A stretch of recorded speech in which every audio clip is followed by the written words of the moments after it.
Please like our video and subscribe to RotoWire. Then go to rotowire.com/pod for a free 10-day trial. All right, so we covered labor. We covered a little bit of breaking news. Let's dive into some team previews. Let's hit the Royals, which quietly have become a pretty interesting team, Fred. Yeah, the Royals are. I feel like we're starting to turn the corner with the Royals, right? Like they're one of these massive rebuilders, and we've gone through the low point of the massive rebuild, and now we're starting to come out of it. There's some interesting arms. I don't know if the bats are interesting, but for different reasons. Like there's interesting young arms. I don't know if there's interesting young bats now, but they're trying to complement those interesting young arms with like interesting. Well, we'll see as we get into it here, but some interesting, like up and down, what do we make of them veteran bats who have had their moments, but haven't been consistent enough to get the big deals. Almost like some CJ Cron types. Right. So it's an interesting lineup that could be anything from like, I don't think they could be great, but they could be anything from above average to bad. And then I'd say the rotation could be the same, like maybe anything from average to bad. I don't think they're a contender yet, but they're coming in the right direction. Yeah, they're not special bad, that's for sure. They do have a couple interesting young bats, but emphasis on young. You know, there's Bobby Witt Jr., who, you know, actually isn't as young as you think. He actually, and he had a pretty good run at the alternate training site last summer. James Anderson was talking how buzzy he was. He's also James's number 8 prospect. So, you know, there's some buzz there. Eric Pena is another name that was drafted like a 16-year-old last year. He's another guy way off. Signed a $3.8 million deal, though, in the summer of 2019. He's in James's top 100, too. But, yeah, you're right. There's not too much immediate help on the way with the bats. Let's talk about who's up there, though. And every Royals conversation has to start with Adalberto Mondesi. I mean, he is a hot-button guy that we're always going to be debating. Is he worth that second-round price? We've suggested that neither of us are willing to pay it. So I guess we kind of shorted our own segment here, but let's talk details. Yeah. Even though we said that I don't know if it's that we don't want to pay it. Like we don't want to build our team that way. I have him in my top 30. Like he is a second round pick to me, just projecting him out. And I tried to be fairly cautious with my projections for him. Like I didn't go and, project whatever, like 70 stolen bases or something like that, which is actually something he could do. Like if everything broke right for him, I projected something more conservative, like about 50 or something like that. He's not a zero power guy, which is interesting. Like you can get those 50 steals, right? Last year, 59 games, 24 steals. Like you can get 50 steals from him, 43 in 102 games the year before. Like at his recent stolen base rate, he only needs to play like 120 games to get you the 50 steals. And along the way, he can get you 14 or 15 home runs. So statistically, there's nothing wrong with him. And he can hit 250. Like his career average is 251. And it's higher than that if you take out his first couple seasons. Like it'd be more like 260 if you took out his 2016 and 17 when he was just getting his feet wet. So like he's not even a batting average drain. That being said, there's just like he's not a good hitter. No. That's the concern. He's a sub 300 on base guy. And sub 300 on base guys sometimes get stuck at the very bottom or near the very bottom of the lineup. And last year he hit second more than he hit anywhere else. And I don't know in this lineup where he'll end up hitting, but I don't know if with a sub 300 on base percentage, he can stay at the top of this lineup now. Yeah, that's the tough call. I mean, there was the two Mondesis. There was the August Mondesi and the September Mondesi. And September Mondesi gave reason for hope. But 4.7 walk percentage, which is a little bit better than 2019 4.3. The strikeout rate was constant, 30%, 2 years running, basically 29.8 and 30.0. He hit like 11% line drives last year. Turned some of those line drives into to fly balls, which means maybe a better chance at home runs. But still, you're talking 15 tops 20 homers. I mean, 20 would be great. You get 20 homers from Mondesi. I mean, you're pretty happy, but. He could also hit towards the bottom of the lineup, like you said.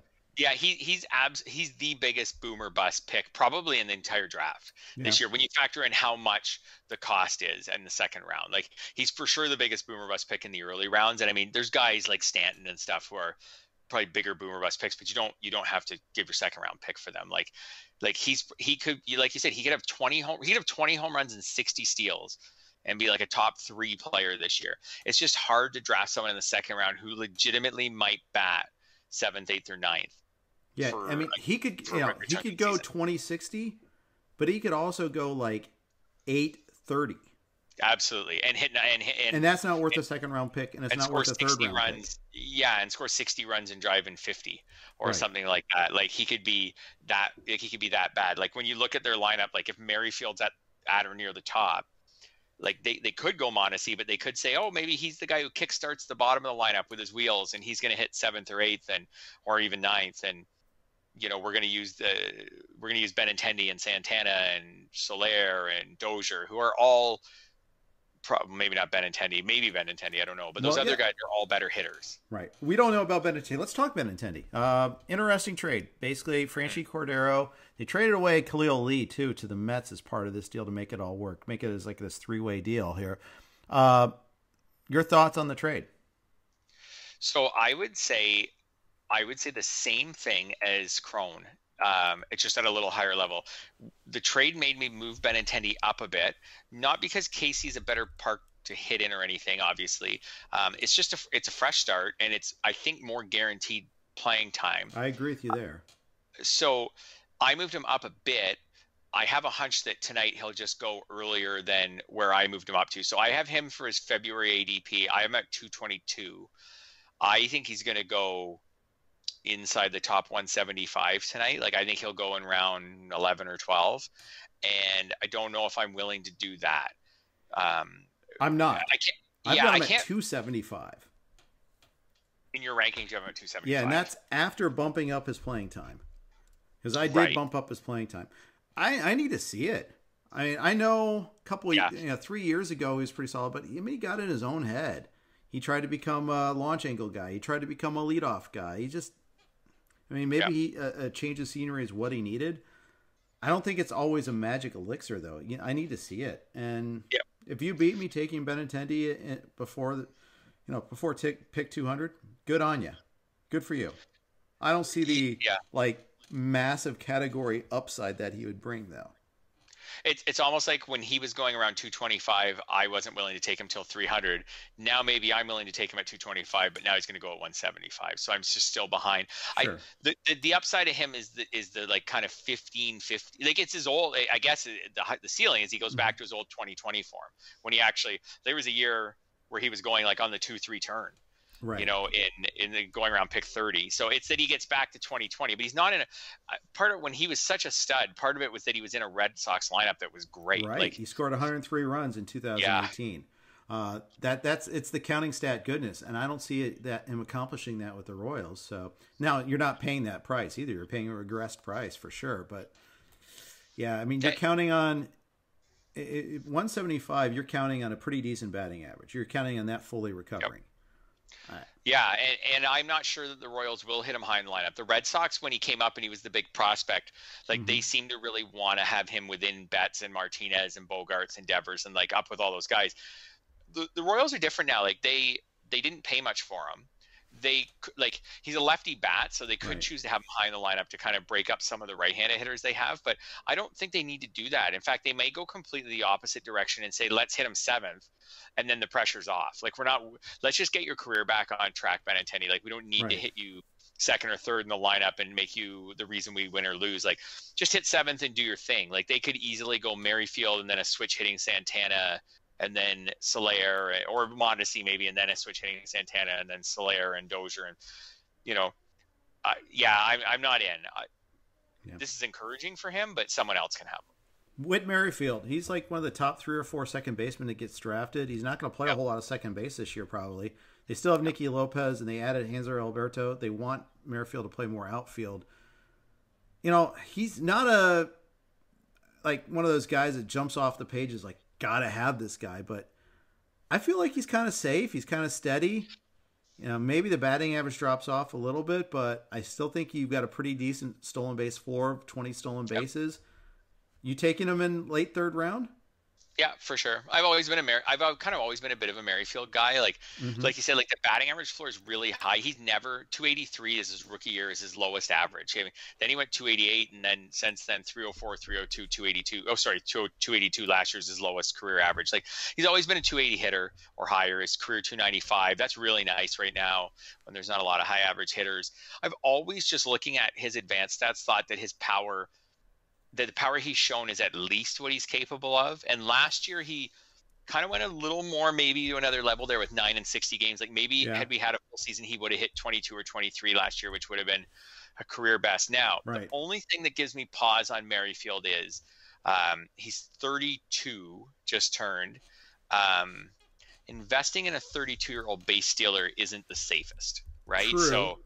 So that's my concern. And the steals dipped to 20 in 2019, and then they were back up. Like if you take his pace last year, it's more like 32, which is more like what he was. So was that a 1 year bad minor injury, bad luck, who knows, whatever dip, or are we going to see some up and down base stealing totals? And it's kind of like, should we still be projecting him for 30 steals? If we can project him for 30 steals, I love him in round 3, but he is 32. And if those steals go down to 18, like some of those guys like Charlie Blackmon, right? Mm-hmm. Like when the steals dried up, they dried up fast. They did. They tend, or another one is Goldie, another similar guy. But Merrifield had a higher stolen base floor too. I mean, he's a faster guy. I've got him for 27 this year. So I'll be kind of at the horns of a dilemma because I'm picking at 38 in round 3. That's pretty much, it's like a couple notches above his ADP. His max pick is 53 in the last 3 weeks. So probably not going to get him in the 4th round. If I need speed, say I go Trout in the 1st round and I don't go with the stolen base guy in the 2nd round, he might be a guy I'm looking at there. Or maybe I could look instead at Starling Marte, something like that. But at some point, I'm going to have to look at speed to catch up to those missed stolen bases. Yeah, it's the question is, do I believe in those stolen bases or do I look farther down the draft? That's right. Yeah. If you need steals in round 3, I'm comfortable with him there. If you need steals in round 3, I think he's fine. Like you made a good point with Goldschmidt. Like his steals were 21, 32, 18, like from 32 to 18, and then it just cratered after that. Mm-hmm. I mentioned Blackmon. He had a 28 and then a 43 and then cratered 17, 14, 12. If you get less than I have Merrifield for 24, so not quite as optimistic as you. But that's just me being a little tentative with his age. Sure. But I still think he's fine there. He should hit leadoff for them all year. If he doesn't hit leadoff, he'll hit second. But I think he'll hit leadoff all year. Probably can score 90 runs.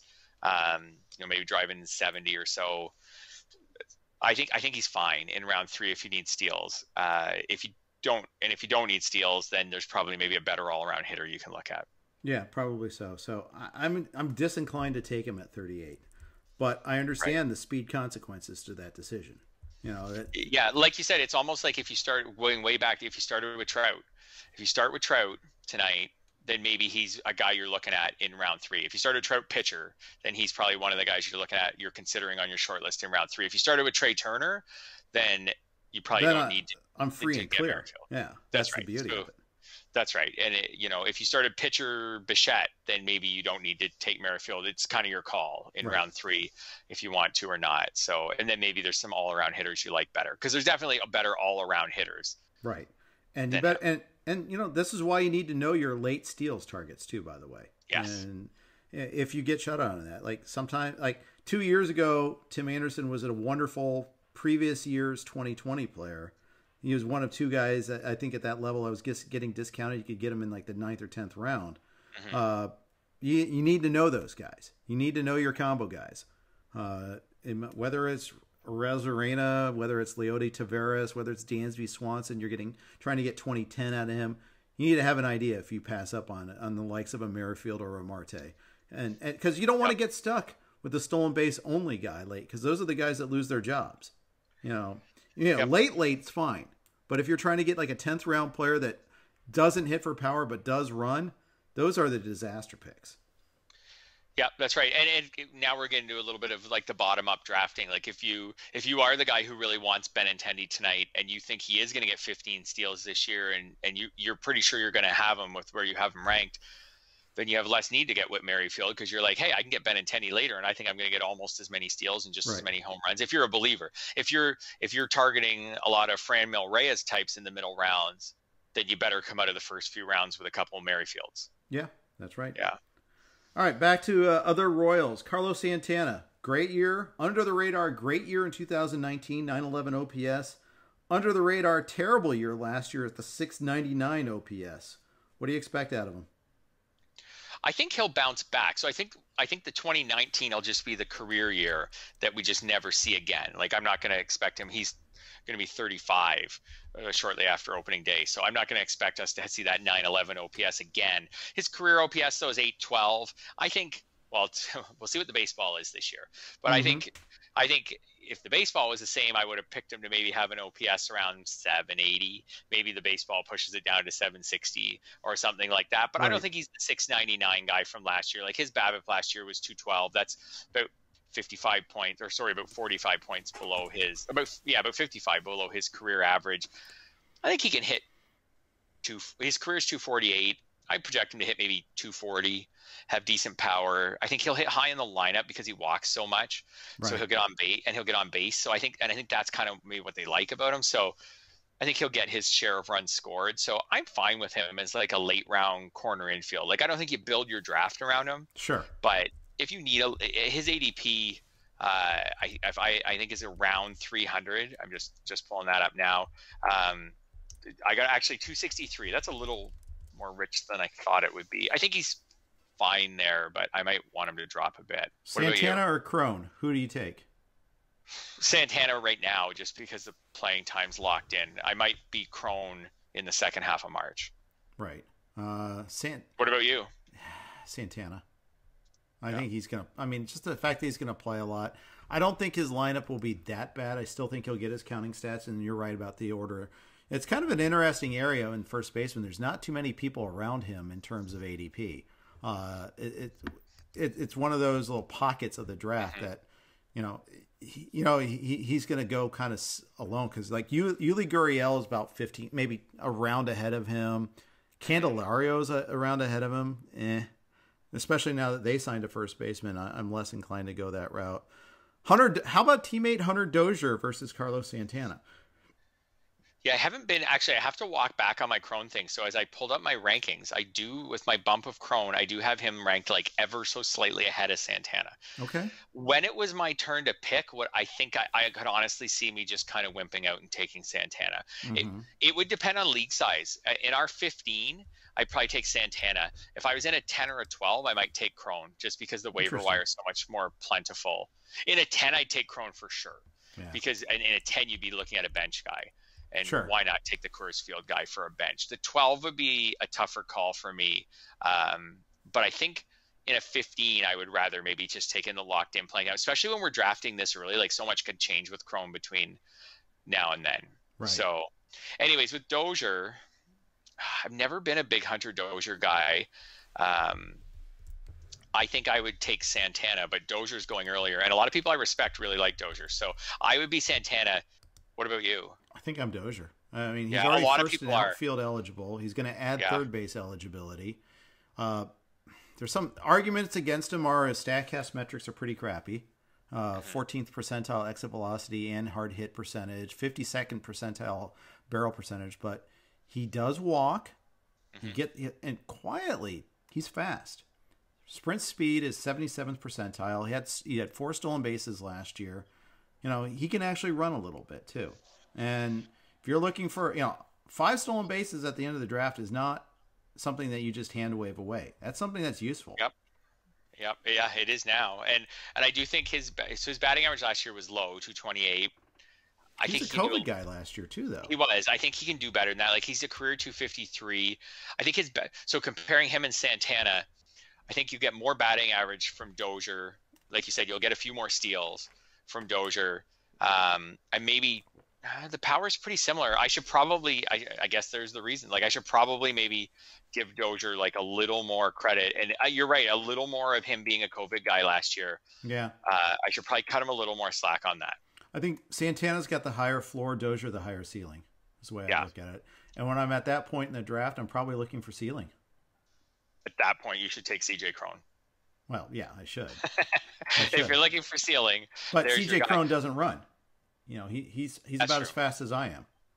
Actually, he's probably faster than I am. That's probably unfair. I'm not very fast. He is a professional athlete. We should probably maybe give him a little more credit. Yeah. I actually play in a fantasy football league with him too, believe it or not. His dad is a Major League Baseball scout, and I'm playing in the So that's amazing. Yeah, they play with both of them in that league. CJ's a good fantasy player, so it's cool. Jorge Soler. What's that? Yeah. No, I was just going to say with Dozier, I think I kind of came around, in this conversation a little bit. I had Santana ahead of him a little bit more on playing time, more on projected that Santana is more likely to hit in a premium lineup spot. But I do think Dozier will get in there like 4th or 5th or something in the lineup, and maybe get lucky and he gets 3rd. Okay, very good. Anyways, Jorge Soler, another struggling year, big breakout in 2019 with Happy Fun Ball. Did the Central Divisions have the less happy fun ball, and the East and West had the happier ones? Yeah, like that Central Division, like we've talked about it with the pit. So now we're seeing the flip side, right? Like we've talked about all these Biebers and Darvishes and all these pitchers who dominated. Like now we're seeing the flip side. These hitters with these ridiculously low BABIPs last year. He wasn't one of them actually. Right. He just flat out stunk. He struck out a ton last year. Like he did. So that's concerning. We never thought we'd see 48 homers again, but I think a lot of us thought maybe we'd see like a 35 homer pace last year. We didn't. We saw more like a 22 homer pace. The strikeouts are really high. It's concerning. I don't think I'm interested in taking him at his current ADP.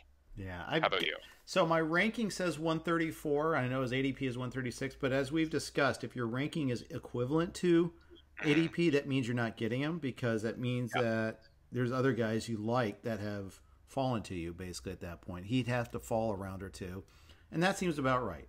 You know, if I go Turner and maybe I'm Turner plus pitchers a little early and I'm looking for some power, that's the scenario where I take him. But it's not a guarantee. That's there's very few guarantees in life, but nonetheless, like I think, correct me if I'm wrong, but I think Franmil Reyes is available at a similar price. Okay. And I got to pull up my ADP because I set it to first baseman. So make sure I'm not talking out of my keister on this one. Yeah, Franmil Reyes is his ADP is 151. I take him over Soler. Yeah, me too. And I think Soler, his playing time is mostly locked in, but if he's gonna be he'd be 29 at the end of this month. If he's not a big part of their future, like if he stunk again, like if he's striking out 35% of the time again this year, I don't think he necessarily. I know the Royals aren't super deep. I don't think his playing time's completely locked in. I don't think I could see the Royals limiting it a little bit. He has no defense. Yeah. He does qualify at outfield, whereas Reyes does not. That's one consideration that's against Reyes, but but he's not a plus defender. He never stays healthy either. I think that's actually I'm going to hold that against him a little bit too. Yeah. Like I think I would take him over Hunter Dozier, but like it's at least a discussion, and his ADP puts him way ahead of Hunter Dozier. So yeah. So a bullet point in that against the Central Division ball theory is Sal Perez, because he certainly wasn't hurt by that ball when he came back last year. No, he got all the hits that everybody else didn't. Yes, you're right. I think I'm kind of out on Sal Perez maybe for this year. Everybody knows the batting average is coming down, but like it's coming way down. Like his BABIP last year was 375. He's a slow running catcher. Right. At this point, like he can't. Not only can so to put that at 375 in perspective, he hadn't had even a 300 since 2013. So like he was consistently like a 270, 280 BABIP type guy. He's 100 points over his skis in BABIP last year. It's coming down. It's bringing the batting average down with it. He's a career 269 hitter. If someone wants to project 269, that's fine. But I think with where he's going in drafts, I'm fine with him as a 25 homer, 265 catcher. Right. Valuable. I think he gets overdrafted based on what he did last year. I think you're right. Second ranked catcher. Yeah. I was just going to say he's going as the number 2 catcher comfortably over Will Smith. I have him closer to d'Arnaud, to Grandal, and that pack of catchers than I do to Smith. He's still 3 ahead of those guys, but much closer to 4 and 5 than he is to 2 for me. Yeah, and so if you have Smith ahead of him, which I do as well, then that's just kind of like you'll just never have Perez this year. You know that, right? Like because Perez will go ahead of Smith in most drafts. So, whether you even want a catcher at that point in the draft or not is like a whole different debate. But the bottom line is, if you do want a catcher around those picks, you'll take Smith, and so would I. Yeah, I don't hate Perez at his ADP. I just feel like it's kind of like the upper limit, and it's just that whole, like, if you've been playing fantasy a long time, it's just that beware the career year. Right. And if we're gonna beware the career year, we should especially probably beware it from a catcher who's in his 30s who missed the entire 2019 season. Seems like a logical point, starting point to go from there. Yeah. I did a podcast with Jenstad and Rob DiPietro, the Pull Hitter podcast, Dead Pull Hitter podcast. Excuse me, let me get that right. There is a danger with Smith, just vis-a-vis Smith. If the NL doesn't have a DH, he got some DH at bats last year, most notably in the playoffs. I mean, Barnes is actually a pretty good defensive catcher, so that kind of works against Smith a little bit. Could cut down on his plate appearances some and maybe draw him back to the pack too. Oh, absolutely, yeah. There's just too much risk there. I think this is too much helium this year. d'Arnaud also shares a similar risk, to be honest, with that too. So for sure. Something I need to think about maybe a little bit more. Okay, let's move on to the pitching side of things. That's where they have some work left to do. Brad Keller had a great year, though, last year. Really good year. Doesn't strike guys out. We know that. That's always going to draw on him. But he's very cheap in drafts, like roughly around 290 if I saw last time I checked. I'll take that price anytime. I'll take him over Mitch Keller. Do you take Brad Keller, or do you take, in fact, in the last 3 weeks, Keller's 323. Oh, take that any day. I'm answering my own question here first, but I'd take Keller over Singer, over Minor, even though both of them are going ahead of him right now.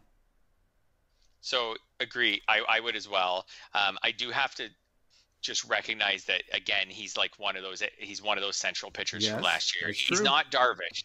If we're dinging Darvish, if we're dinging Bieber, if we're dinging Bauer, we've got to ding Brad Keller. And Brad Keller actually makes more sense maybe to ding than those guys, because Brad Keller's not awesome. But he comes pre-dinged. He does. He's totally cheap this year. I get it. I think he's fine. I think this year's the perfect year for the odd Brad Keller type, because innings are going to be hard to come by. Reliability is going to be hard to come by. So what Brad Keller is he's your guy who's going to throw 6 innings and get 4 strikeouts. And it's not great, but 6 innings, that's right? Like that's really valuable this year. He averaged 6 innings per start last year. He's also not a bad ERA guy. He's just not a great whip guy. That whip from last year's 102 is not happening. But if you can get a 130 or a 125 with a solid ERA and 6 innings per start at pick 300, sure. Yeah, that's fine. I'd even take him 275. I'm going to need innings, and there might be some streaming involved with him, but absolutely, and that's always tough to try to time the market with the marginal guy, but especially one that doesn't get you tons of strikeout as a floor. He's the anti-Robbie Ray, and I always say never Robbie Ray, but I like him. Now tell me more about Singer. Tell me, because it's a guy that I keep missing on in drafts, and I'm actually not particularly close when he goes. I'm like scroll when it's time to mark him as drafted when he gets taken. Okay. Yeah, I don't mind Singer at his ADP right now. Haven't drafted enough to really know if I'm going to end up with him or not. If you look last season, 4.06 ERA and a 4.06 FIP. So, his BABIP was 260, which is a little low. But his WHIP was 117. So he could have a little less BABIP luck and maybe have a WHIP around 125. And 125 is kind of what I said we were getting with Keller. Right. So and that pushes his ERA up. I think his ERA will be higher. Comparing him to Keller, his ERA will be a little higher. His WHIP will be about the same, and he will strike out more batters. So it's kind of, and I think maybe I could see him, this is a luck thing, but maybe winning fewer games than Keller. because he doesn't go quite as deep. He's just younger, a little more erratic, things like that. I have the two of them very close on my list. I actually have Singer ahead of Keller a little bit. Okay. If it was pick time, I might take Keller. It would probably depend a little bit if we were looking at, again, league size and stuff. If we're looking at SP 6, 7, then in a 12 team, then I might take Singer. If we're looking at SP 4, 5 in a 15 team, then I'm probably more likely to take Keller. So, and just lock it in. But Singer is probably, if they throw a similar amount of, even if Singer throws 15 less innings than Keller, he's probably getting you 30 more strikeouts. Yeah. So, I mean, he's an interesting arm, like a strikeout per inning basically as a rookie. If he can throw 165 this year and get 160, 165 strikeouts, win 9 or 10 games, like that's not bad. No, it's not bad. Quickly, Mike Minor, some love I've heard from him in the community last week or so. ADP is affordable. This is a guy 2 years ago had a really good year, and he was really terrible last year. He's around 300 in ADP in the last 3 weeks. I'm willing to pay that price. I think I take him kind of similar to Keller, different type of pitcher, more strikeouts. I like the location he landed in. Not that he pitched in bad locations last year in Texas and Oakland, but I think there's a reasonable bounce back potential from him. Yeah, actually, I'll compare him to Singer because Keller's like his own entity with the low strikeouts. But Minor, I think, compares to Singer. It's almost like, and their ADP's kind of similar. Like, do you want to take the 33-year-old Minor and hope he can get it back together? I mean, his career ERA is 3.98 and his WHIP's 1.22. Well, those are decent around that point in the draft. Do you want to take the young up-and-comer Singer? And I mean, Singer is at that stage in his career. He could stink and go back to the minors. Like, you could actually draft Singer. Right. He could have 7 bad starts to start the season, and he's back in the minors, and you're cutting him. Minor's going to be in the rotation probably all year, like he should be, like unless things really went south. Right. But he's coming off a terrible season. So it's like, would you rather boom and bust Singer or Minor? I think I might take Singer, but I wouldn't argue with someone who took Minor. I have them pretty close in my rankings. That's fair. And you would take Minor. I think I go Minor over. I think I go Keller, Minor, Singer is my order on that. But Keller and Minor are pretty close, and Singer is a couple rounds after. Right. So, how about Bubic, Bolanos, Daniel Lynch, Jackson Kowar, any of these young guys? Are you taking like light round flyers on any of these guys? I'm fine with Bubic as like around 30. I'm not I'm not like, oh, I got to get Bubic tonight or I'll be disappointed. Like, liar. You're trying to throw me off your Bubic plan. Round 28. Yeah. That's where he's going to go. We're going to be back here next week and be like, I knew you were going to take him. Yeah. I'm okay with him. The strike again, like maybe like a worse version of Singer. Like he was a strikeout and inning guy last year. Bubic was so, but the WHIP was 148. So I mean, he's got some work to do with his control. He's like an interesting. If you want to take him in round 30, I think in a draft champions, I might have taken him in round like 36 or something like that. He's an interesting guy where you could take him in our type of draft with waivers. Take him in round 30. You could try to hold him for 2 or 3 starts. If he walks 4 guys to start, you cut him. If he walks 2 guys to start, then you keep going and see what you get. All right, very good. Quickly, closers. Greg Holland is the guy. He ended the season last year as the guy. They re-upped him, but they got a lot of live arms in that bullpen that could theoretically close. Over under on 20 saves for Greg Holland. I'll take the under. I was to shout out a different podcast. I was listening to the Athletic and 15 podcast last week, and they had the Royals beat reporter on, and he said he didn't think Greg Holland would be the full-time closer. I'd agree. He thought with he that. might I be think the they primary. purposely, and I think they run their team so that they have a lot of guys that they can slot in and slot out. What works against the young guys is arbitration. They might want to keep down their costs and not give them saves. So that kind of works against Stalmont, for instance, who's brilliant. I like Stalmont a lot. Jesse Hahn was crazy good last year. People don't realize the extent of how good he was. Now, again, he pitched in the Central Division. These numbers always come through. But just for those who haven't looked this up, take it. You probably already know the answer to this, but guess what his ratios were last year, ERA and WHIP.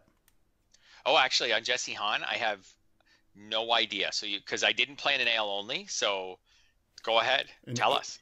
In 17 innings, he had a .52 ERA and a .69 WHIP. Struck out 19 batters in 17 innings, walked 8, not great, but only allowed 4 hits.